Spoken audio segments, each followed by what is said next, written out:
questions with Brenden all spring, when we talked to Liam, he'd say, I don't know what this offense looks like because I don't have any of those tight ends out there. Yeah. This first week at camp, how can you get a feel for how they're going to manage that, especially with so many? Somewhat. There is a lot of us.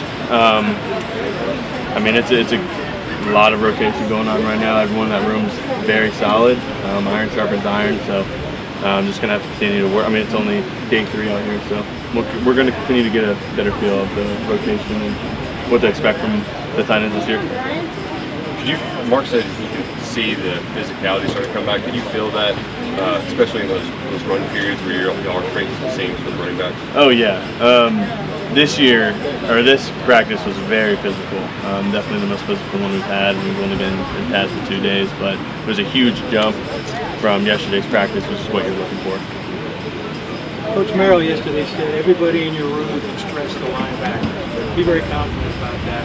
How do you feel? Well, if you look up in his room, it says on the front panel of the door, you know, he emphasizes this every single day, and it says no soft crap. That's obviously censored, but that's what he emphasizes every day on film. If he sees any type of softness going on, he will nip that right in the butt. So we just go out there and just be as physical as possible.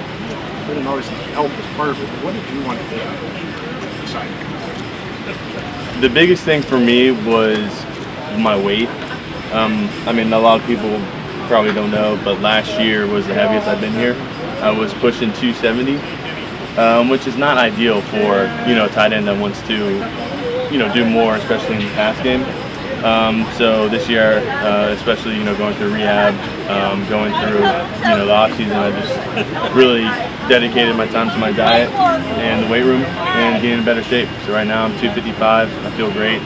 I feel better out there running routes, and that's just what I want to get at. I just want to prove that, you know, prove to BBN that I can do more than being just labeled as a blocking tight end. How much was the injury affecting you? A lot. It really sucked, man. It really sucked.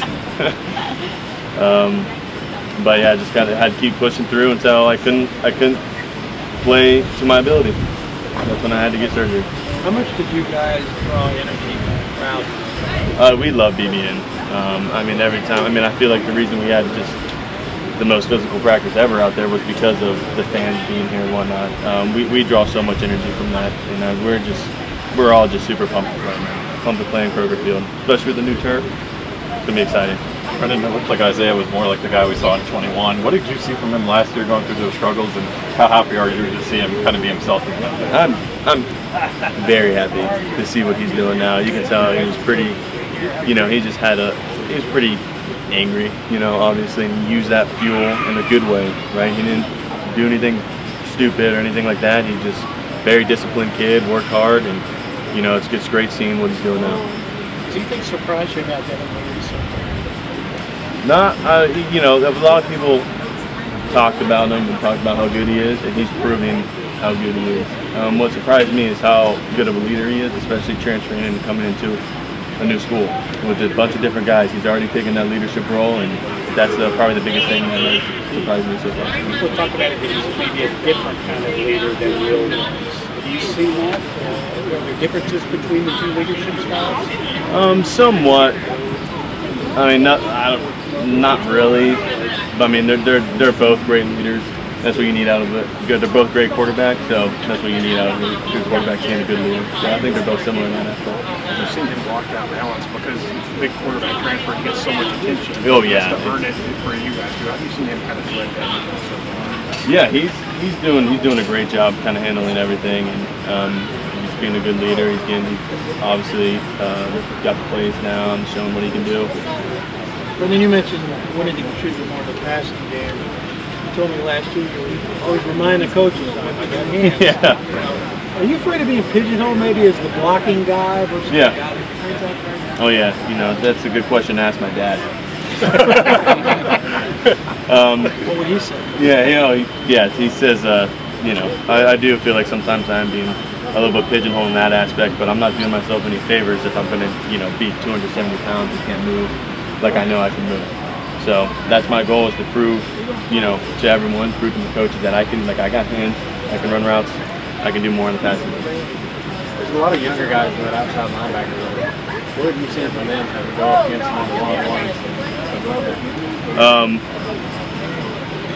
Very physical. They're young guys that have great aspirations. That they're looking up to obviously JJ and the guys that we have in that room, and they're just building upon that. I think JJ's being a great leader, and I think they got a lot. They got a lot to learn, but they're very, very talented kids that are very athletic, and they're just going to keep growing. I mean, they're already every year they're taking a great step. Brenden, you and JJ have been here together a long time. Yeah. How do you see him? How has he evolved? How is he different this year? I think the biggest thing is he's a lot bigger, but in a good way. He really took pride in gaining the weight and eating better, just more protein. But he's a lot bigger and slightly harder to block, which is it's always fun.